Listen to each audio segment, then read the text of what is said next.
আপনারা দেখতেছেন এখানে একটা বেগুন গাছ, এই বেগুন গাছটারে কীভাবে নিচ থেকে ওপরে হৃষ্টপুষ্ট হেলদি করে তৈরি করতে হবে, তাতে ফসল ভালো দিবে। কিন্তু সেটা কীভাবে পরিচর্যা করবেন, এই গাছটারে নিচ থেকে যত ডালপালা কুশি আছে এগুলা কেটে ফেলতে হবে। কাটার পরে এটারে যদি আপনি যত্ন করেন তাহলে আপনার ওপরের দিকে যে নিচের এই যে কুশিগুলো যেগুলো আমি কাটতেছি দেখেন, এই যে এইগুলা এই জিনিসগুলা যদি না কাটি তাহলে গাছ কিন্তু আমার ওপরের দিকে বাড়বে না এবং এটা ভালো ফসল দিবে না, নিচেই থাকবে। নিচে বেশি শাখা পোশাখা রাখা যাবে না।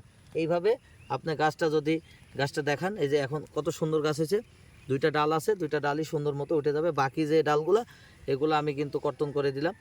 এইগুলা থাকার কারণে কিন্তু মাটির থেকে বৃষ্টির পানির মাধ্যমে মাটিতে স্পর্শের মাধ্যমে পোকা মাকড় রোগ বালাই সৃষ্টি হয়, গাছে সমস্যা হয়।